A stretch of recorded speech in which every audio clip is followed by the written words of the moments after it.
I love this, the shove heard around the Hamptons, as you've dubbed it. Yes, yeah, totally. We were talking about artificial intelligence. Now we're talking about human stupidity.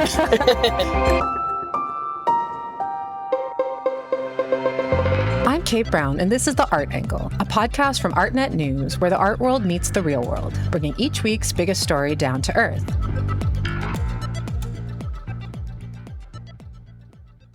We're back this week with the Roundup, where we dissect some of the headlines that have been causing a stir over the last weeks. Top of the list is the very dramatic goings-on at the British Museum in London, where a curator is under investigation for stealing what might be somewhere around 2,000 works of art from the collection. We're also going to chat about an intriguing development in the US courts, where a computer scientist made a bid to secure a copyright registration for an artwork that was made by AI, and it's been shot down. And then we're going to head over to Montauk, to the Hamptons, a typically quiet town that's in the midst of an art world dust-up and a bit of a row between two art dealers, Max Levi and Adam Lindemann. So, dramatic episode. Let's get to it. With me today is our art critic, Ben Davis. Hey, Ben. Good morning, Kate. And we also have none other than Annie Armstrong with us this week, our wet paint columnist and art market reporter. Hi, Annie. Hi, how's it going? Good. Well, I'll start with one of what I think is one of the most astounding stories to emerge this summer, Big Trouble at the British Museum. Where do we even start with this one? The museum community was a bit surprised when Hartwig Fischer, the director of the museum, announced that he would be leaving the institution in the summer 2024. People don't tend to walk away from these big jobs, so it was kind of a mysterious announcement. What emerged in mid-August is that the museum confessed to the fact that gold jewelry, gems, semi-precious stones, and glass dating back from the 15th century BC to the 19th century AD have gone missing from their collection. And it's not a smash and grab type of heist, but rather an inside job that's been carried out by a staff member. So the UK media went to work right away, and they soon identified Peter Higgs, who's the curator of Greek collections and sculptures, as the person who might be behind this wrongdoing, or is at least under suspicion. To note, his son told the media that his father denies all of this, but nevertheless, what we do know is that Higgs was fired earlier this year. So the next bad thing that happened was that they then found all these works on eBay, and some of them have been traced back to the British Museum's collection. The crisis deepened again when a source claimed that the number of works was, as I said earlier, like up to 2,000 objects. And then it deepened again, if one can believe it, when it came to light that someone had alerted the British Museum to this years ago.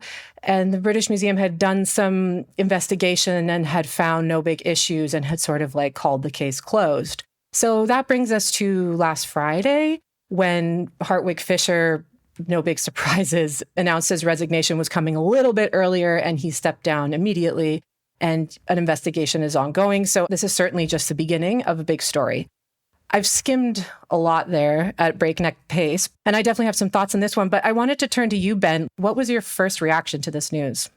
My first reaction is that if I ever see priceless antiquities from the 15th century before Christ for sale on eBay, it might be too good to be true as a deal, I guess.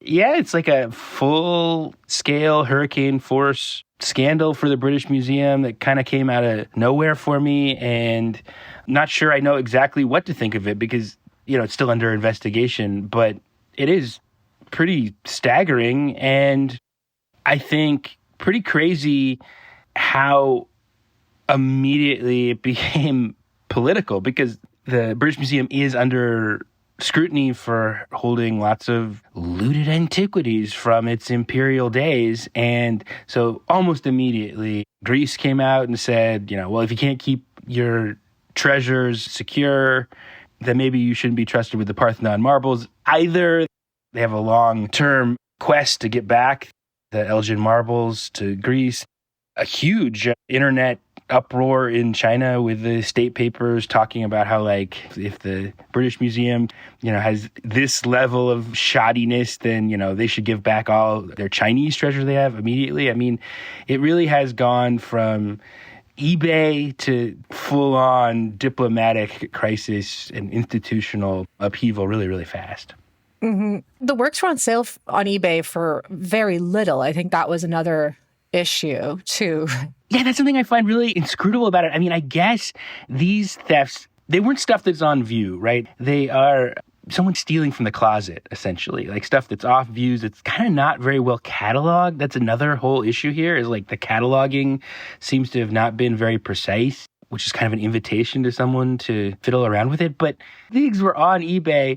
It's such a penny ante scheme. In one case, it was reported that one piece of Roman jewelry made from onyx, which was estimated by a dealer to be worth 25,000 to 50,000 pounds, was offered for just 40 pounds in 2016. Is someone like really just selling off stuff from the back rooms of the British Museum for pocket change on eBay, which is wild that's possible. It's wild that someone was doing that. Everything about it is gripping. It reminds me of what happened earlier this summer too at the Byler Museum. There was the front desk clerk that was skimming off the top of just the cash that was coming in and doing it over how many years? I think like several years, and ended up collecting like over $1 million worth from just within the museum. I just feel like this is the first time I've heard of crimes like this happening at such a rate. I guess that's true. I guess it does add up. Yeah. Isn't that how the scheme works in that movie Office Space? You round up a fraction of a penny, and then over enough time, it becomes billions. It's interesting you bring up the Byler, because although it's a very different situation, it's a case of an inside job getting sloppy after a lot of working at something. So I think that's a real classic, you know. I believe that the antiquities dealer who was noticing this on eBay, what it sounds like is that the person who's being accused, if it is Peter Higgs, was selling mostly objects that were not logged as being in the British Museum database. So if you cross-checked, it was sort of suspicious, but maybe not evidence of any wrongdoing. And then I think over time, he or she might have gotten sloppier, and that's when they closed in on him. It's really staggering. And, you know, to go back to your point, Ben, about the political implications of this, I mean, the British Museum has been like, for the past 5 years, it's been like one bad press release after another. They've had to just been batting back all of these issues, and they haven't been dealing with a lot of it very well. You know, like restitution has become a huge, prominent issue in the cultural realm, and it's really an important one. And France and Germany have done a better job than Britain, and Britain was the biggest empire of them all. So it is a little bit troubling, especially because they argue, among many other arguments, that one of the reasons that they should keep these objects, not they, but just, you know, people who say that they don't want to restitute work, say that they should keep them in Europe because these are state-of-the-art institutions and there's experts and they're super safe, and they don't want to give them back to African source communities because they might get stolen or damaged. And then you have this situation happen. So it's no wonder that immediately China and also Nigeria and Greece have doubled down with their restitution requests, like immediately in the wake of this, you know? Yeah, and I can't tell from what I've read so far, it is a little bit of a museum under this sort of constant low-level scrutiny. I can't tell how much of that factors into what's happened here, because Hartwig Fischer stepping down kind of comes off of something that is a master class in how not to do crisis PR, because the dealer who discovered this on eBay, and incidentally, I think it's very funny that the eBay handle of the person who was selling these items was Sultan 1966, which is just very, very funny. But the dealer who spotted this and then apparently reported it, Itai Gradel, says that he raised this multiple times and they came back to him and said, not an issue. And so when this news broke, Hartwig Fischer, the director, kind of immediately tried to turn it around in his first interview on The Whistleblower and said, we now have reason to believe that the individual raised concerns had many more items in his possession. It's frustrating that that was not revealed to us, as it would have aided our investigation. So kind of like blaming the person who'd brought it forward. And then that's kind of why he's had to step down. Like, he had to issue this apology saying, you know, like, that was really poorly judged statement. But I assume that they wouldn't want to happen exactly what is happening, this kind of snowball effect where this particular issue activates all these other issues that they're under. And so, yeah, I think this is, among other things, the sign of an institution under stress. Yeah, I mean, they had so much lead time to like handle this better, so it's really disappointing on a lot of levels. I understand why Fisher stepped down, especially after what you just explained. Although I think that the problems run so deep at that museum, like I don't think chopping one head off is going to like solve this. But also in the UK, there's only 2 police officers assigned to cultural heritage crime compared to like 300 in Italy. So they don't even have the infrastructure beyond the museum to really deal with these kinds of cases. And maybe to close out, I'll quote quickly from Dan Hicks, author of The British Museums, which took the British Museum to task on its Benny bronzes. And he said in The Guardian last week, "What we're seeing is another sad incident in the slow motion car crash of the Victorian model of curation." So times are changing. And I guess as we're seeing old models failing, maybe that's a good segue to talk about new models rising up and all the challenges that come with that. So, moving away from London to the US and into the realms of AI, Ben, you wanted to talk about the story that was playing out in the US courts, which is super fascinating. Can you give us a scoop on what's happening with this copyright court deal that just got turned down? So yeah, this is the item that I wanted to talk about. Kinda big news in my world. Earlier this month, the U.S. District Court for the District of Columbia rejected an attempt by the inventor Stephen Thaler to have an artwork created by an artificial intelligence that he made, which is called the Creativity Machine. He wanted this artwork to be copyrighted, and the court said no. The work is from 2012, and it's called A Recent Entrance to Paradise.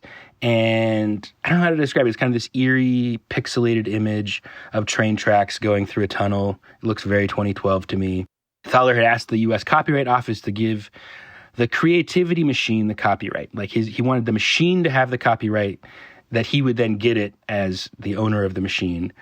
They said no to him twice, so he sued them, and the court now has sided with the Copyright Office, which had said Thaler must either provide evidence that the work is the product of human authorship or convince the office to depart from a century of copyright jurisprudence. So basically, they're just saying only human-made stuff is copyrightable. This is one of a number of cases coming down the pike about creativity and artificial intelligence. It raises lots of interesting questions about what an artwork even is. So it's very interesting to me, but also very confusing. Are you guys as confused as I am? What do you think?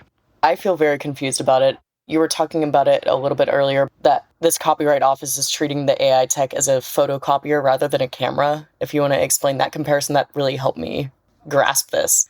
An interesting nuance of this case, because it's being reported on as the courts strike down the idea that AI-made art can be copyrightable. And it's actually a little more nuanced than that, which is this guy, Stephen Thaler, is a evangelist for AI as a living thing. And he didn't just want to have the copyright himself. The literal point of him filing the copyright claim was to say the AI gets the copyright. It's the creative agent here. His argument was that he should be transferred the copyright because it was work for hire, that he owned the machine, and that it basically was the same as if he'd hired someone to make something for him and then gets the copyright. So he really was trying to say the machine has the copyright. And the Copyright Office is basically saying like, well, the machine can't have a copyright. I'm sorry. Like, it doesn't count as a human agent. And you're either going to have to admit that you are contributing to the creativity here and name what your creative contribution is, or it's not copyrightable. I'm just curious about that because up until now, the decision has centered around whether there's a good balance between human creativity and algorithmic generativity, one could say. But this is sort of a whole different ballgame. However, I'm a bit skeptical of the premise because isn't he putting in prompts into this AI? Like, what does the image look like and how did he create it? It just seems a bit suspicious that he's like extracted himself from the creative process entirely. Well, look, again, this guy is an evangelist for the idea that the machine has life. This particular series is this whole kind of interesting conceptual series on the premise that an AI is like a brain. These images are supposed to represent what comes out of an AI generator as the brain is dying. Like, they're the equivalent of a flashback you have right before you die, only on the premise that it is an AI that is dying, which is kind of interesting, although kind of macabre if you're actually projecting sentience and feeling into it, which he is. Like, there are interviews with this guy where he talks about this really is an intelligence, and it was a much more primitive form of intelligence than what people are working with now. I'll just say the funniest thing about this to me is that in this decision, they talk about all the precedent that consistently the Copyright Office has said that a non-human agent cannot produce copyrightable work. And one of the precedents they draw on is Urantia Foundation versus Christian Mahara, which is about whether this thing called the Urantia book, which is supposed to be a divine text communicated by the chief of the archangels of Nebadon, is a copyrightable text. And they basically found, like, look, if everybody involved in this case, because both parties believe this was sincerely the work of divine beings, think that, then it is not a copyrightable text. Only the human-made parts of how it's arranged and written down are copyrightable. That has to be specified. And it's actually a pretty good analogy to this case. Like, this guy thinks that the AI is a divine agent, and they're just saying, like, if you believe that, if that's what you're claiming, that is not copyrightable material. What do you guys think about that? It reminds me of this old Star Trek Next Generation episode where the android, like, Data, I don't know if you guys watched that show. I rewatched it recently. Oh, I know Data. Yeah, Data begins, like, painting during a period of, like, self-discovery or whatever. And I was, like, trying to remember the episode when I was thinking about this article that we were talking about. The next episode after that one, it's called The Measure of a Man. It's when Data tries to fight for his own freedoms and freedom of choice. So I just, like, love that even in, like, the 1980s, this idea that creativity and freedom of choice are just, like, totally fused as issues and decisions, you know, to be made in terms of agency. But what do you make of the reasoning here? I mean, it is slippery. I mean, Annie mentioned my analogy, which is they're treating like a photocopier, not a camera. Obviously, generative AI produces some creative stuff that can be used in better or worse ways. I mean, I personally just think that so much is creatively possible with generative AI with very little effort that it really changes the curve of what you find creative. Like, I'm really struck. I have an artist friend who, like, made a card game with these really impressive illustrations. And I was looking at them thinking how impressive they were and thinking, but I'm not that impressed. You know, like, a year ago, I would have looked at this material and been like, wow, it's mind-blowing art. Like, how long did it take you to do that? And now I look at it, I'm like, I mean, you did that in Midjourney, right?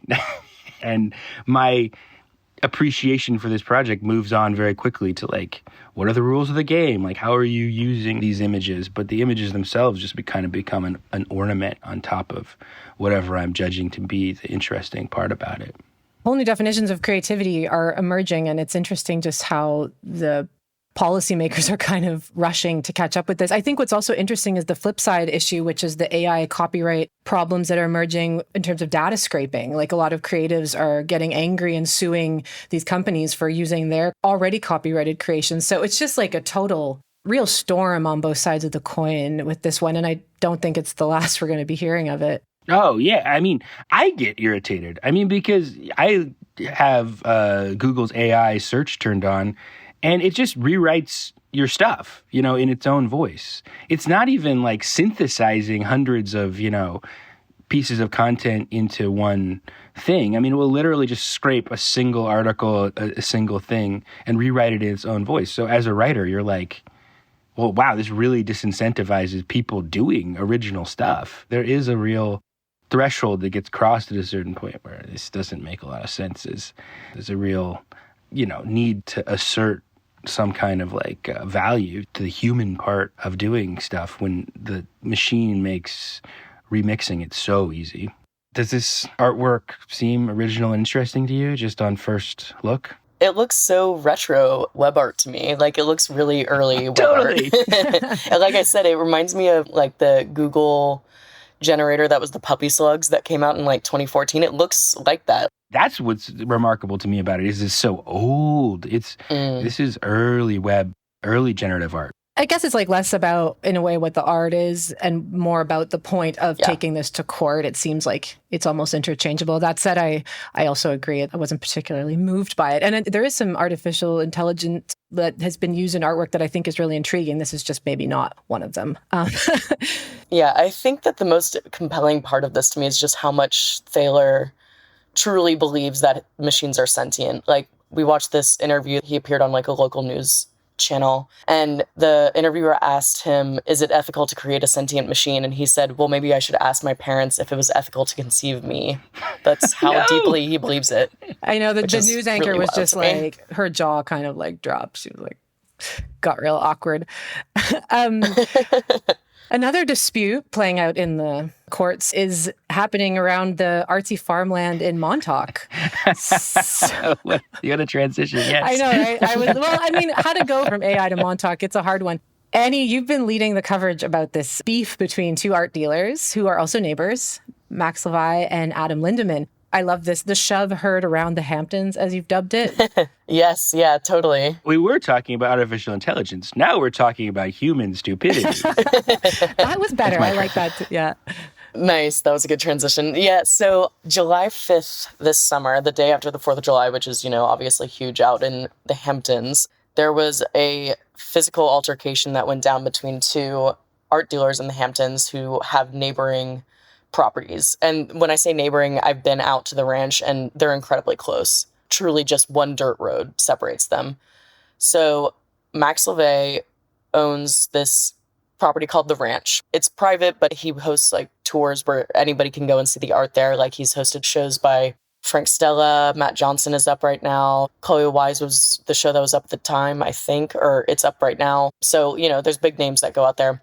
Anyhow, his neighbor, Adam Lindemann, who owns Venus Over Manhattan in Manhattan, owns Eothen, which is the ranch that Andy Warhol used to own in the 80s. And it is his private residence. It's like his vacation home. There's a lot that led up to this point, but Adam goes over to Max's property in the middle of a private tour. Something goes down where they both get really upset with each other. Adam shoves Max, according to the police report, though he denies that, and says, "What are you going to do about it, fat boy?" is the line that was served. There's just been a lot of fallout on both sides of this altercation happening. I kind of outlined what led up to something like that going on. The truth is that we can't really know every single possible detail that happened, as many people with neighborly disputes know. As far as normal people, a series of annoyances can really lead up to a very dramatic climax. But what we do know is that at one point, Max hosted an Easter egg hunt with this artist, Jamie Giuliano Villani, who we know a lot about. She just hosts all these kind of kooky antics. She runs the Gallery of Flaherty's. But she did an Easter egg hunt where the winner, the person that finds a golden egg, gets one of her paintings, which was worth $150,000. The hunt lasted for, I think, about 9 hours. And there were all of these different art world luminaries out there searching for this egg. I mean, you could just get a fortune by finding an egg. This internet artist, Brad Trammell, is among the people that are looking for the egg. He decides to go onto Adam's property to look for the egg, breaks his electronic fence, and I think that was kind of the watershed moment that led to their annoyances with each other becoming much more than that, where they really just kind of can't stand each other, it seems like. But that's kind of some of the setup that leads to this very dramatic brawl. Nobody was hurt. You've been to this, the ranch. I have been to the ranch. Yeah, it's really beautiful. Is it worth getting into a fight for? I think so. It's right at the end of Old Montauk Highway. It's in a really beautiful area. It's right by Ditch Plains, which is so kind of the charm of Montauk versus the rest of the Hamptons is that a lot of the beaches are public. It has more of a salt of the earth feel than like East Hampton or Sag Harbor. There's all these dive bars around, so you can like eat and drink cheap there. You can go to a public beach. But that's not to say it's for the everyman. Like, their neighbors are like David Zwirner, Julianne Moore, obviously Adam Lindemann, Paul Simon is out there. The ranch is really gorgeous. It's not on the water, but it's situated on like these rolling hills. He actually does maintain horses out there. He has a rancher that is raising these horses for cutting competitions, which is like a rodeo sport. Cutting competitions, the objective is to separate one cow from the rest of the herd. So on a good day, you can go out to the ranch and see this guy, Western saddled, geared up, training horses. So it really is a ranch. And then also Max, I think, has really innovative, interesting programming out there. Like the Matt Johnson show that's out there looks really interesting. I was there for Jamie Ann's show, which was with Mike Kelly, which was just a really good pairing. I mean, I have like a million questions and comments. The story is just so wild. I think that the backstory is really important to sort of parsing what's going on between these two guys. Can you explain a bit about the property and who bought what and when and where Andy Warhol figures into all of this, because that's a lot of where the beef started too, before Brad Trommel ran into the fence, which I have a question about that, but I'll come to it later. Yeah, totally. So yes, this Andy Warhol, I'm not sure what year he bought it. I think like the early 70s with his partner, Paul Morrissey. It was eventually sold, both the ranch that Max owns, used to be called Indian Fields.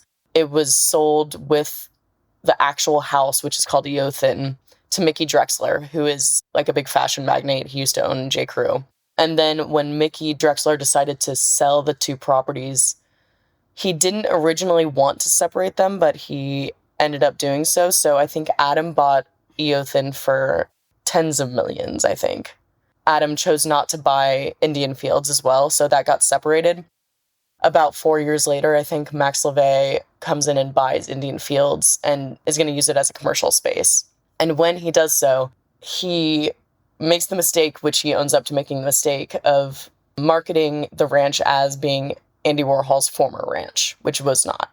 Adam Lindemann definitively owns what was Andy Warhol's ranch. I have a quote from Vince Fremont, who was Andy Warhol's manager at the time, who spent a lot of time out at Eothen, saying that was never our property. We would ride horses out there, but it really didn't have anything to do with Andy. So I think that delineation between what property was Andy's and like kind of having that trophy really started a lot of the tension between Adam and Max, who are just two interesting characters to be at odds with each other because they're so similar in a lot of ways. Like, they're both brought up by polite society within the art world. They're both from these art world dynasty families, but their personalities can be more different. When I think about this story, I think that it's really like the immovable object of Adam Lindemann and the unstoppable force of Max LeVay. You had a follow-up to this story, which was saying that possibly coming out of all this fuss, the town is considering looking at the permits for the ranch. You're not technically supposed to like be running public event programming. Yeah, that's right. On these residential properties. Yeah, I can't say that I know a ton about real estate law, but what did definitively happen is that Max appeared in court because of a complaint filed by a neighbor, we don't know what neighbor, that he was using agricultural land for commercial use. And so now the town of East Hampton has authorized the local attorney to pursue legal action. We're not really sure what's going to happen yet, but it could be that the town decides to come down on the ranch and, who knows, maybe shut it down at worst. At best, a slap on the wrist and make him pay some fines. I do know that Max decided to open up another space that is like strictly commercial use. There's no residential use, for a space on Gosman's Dock, which is about a 10-minute drive away from the ranch. So that could be in support of his commercial exploits while he does maintain the residence on Indian Fields / the ranch. So we just have to see. It's really up to the town at this point what happens. Right. And it sounds really like also a dispute between generations of the art world too, right? Like, it feels like Max is, this millennial and has got the cool New York art kids coming up. And then there's this sort of Adams world of people, which is a much older set Upper East Side world of people, I can imagine. So I guess my question is, who's going to win? Like, who's got the most influence in Montauk? I guess I know the answer, but I just ask it. I mean, your guess is as good as mine. We'll see. I think that Max is very savvy. I mean, it's not up to Adam, but I just think they're both very stubborn people who have very specific desires out of their properties out there. Like, I can imagine being upset that his vacation home is now neighbors with this kind of not always raucous, but occasionally raucous community out there. It's so silly. It's such a silly story. I mean, it is a classic rich people behaving badly kind of story. You say in it that Montauk is divided between Team Max and Team Adam. I can't say I'm on either Team Max or Team Adam. To me, it's a classic T-Rex versus Velociraptor situation.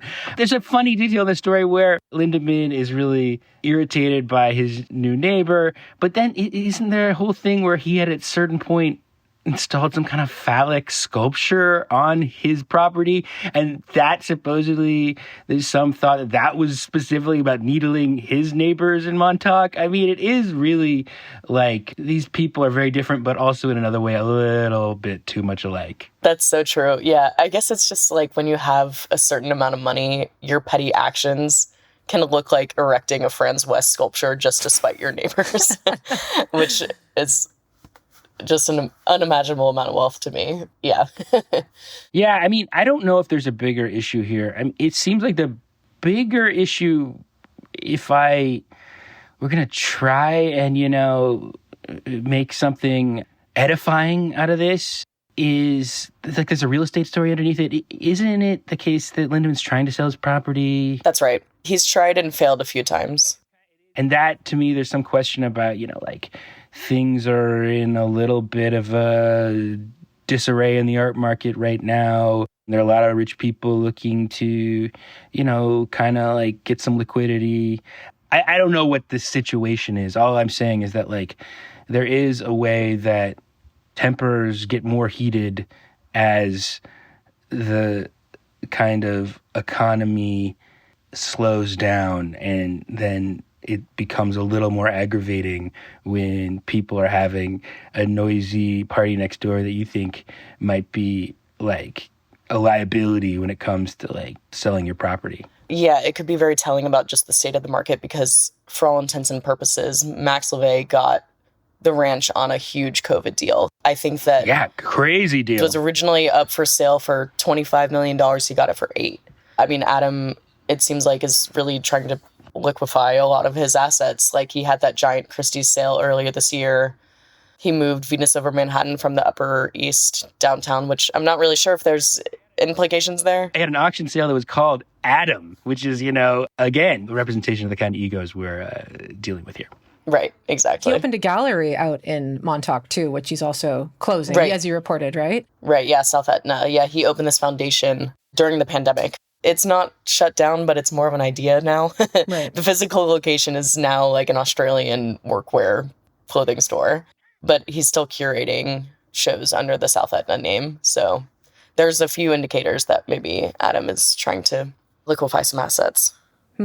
So that's probably the bigger takeaway, but I think that for me, the biggest takeaway of this story is so much of the fighting that we see with these big egos, big money happen behind closed doors, and it's just kind of satisfying to see that they're just like us and like fights are petty. And we've all shoved someone and said, what are you going to do about a fat boy? Right, yeah, maybe they're not just like us, but it's not as like prim and polished as you'd believe it is from just outside. And I don't think it's about to get better because, as you wrote, there's some upcoming show, Drunk versus Stone #3, where you said there might be a soccer game where one of the teams is drunk and the other one is stoned. So maybe not the most strategic move, or maybe it is. I don't know, but that should be interesting. Some broken fences. Yeah, we'll see. I think that is slated for, I think, like 2 weeks from now, maybe. I might be wrong about that, but yeah, keep an eye out because I certainly will be. But yeah, Drunk versus Stone, it's an idea that Gavin Brown came up with, I think. But Gavin Brown used to host these shows where half of the artists making new work while they were drunk, half of the artists making new work while they were stoned. And just kind of like what these altered mind states do to expression. Profound. And then so Max is going to make a literal manifestation of that through a soccer game where one team is drunk, the other is stoned. Which does sound really fun, but we'll see. Sounds fun. Not necessarily what you want your neighbor to be getting up to, yeah. Getting up to, but yeah, sounds fun. Curious to see who will win on all the fronts. Wow, much disgrace and drama and infighting on this roundup. It's been colorful. Well, thank you for joining me, Annie and Ben. Thank you for having us. Yeah, it's a lot of fun. That's it for this week's episode. If you like what you heard, you can subscribe to the show on Apple Podcasts, Spotify, or wherever else you get your podcasts. Also, take a moment to rate and review us. It will help other listeners discover what we're doing. The Art Angle is produced by Sonia Manalili and Carolyn Goldstein. Thanks for listening, and see you next week.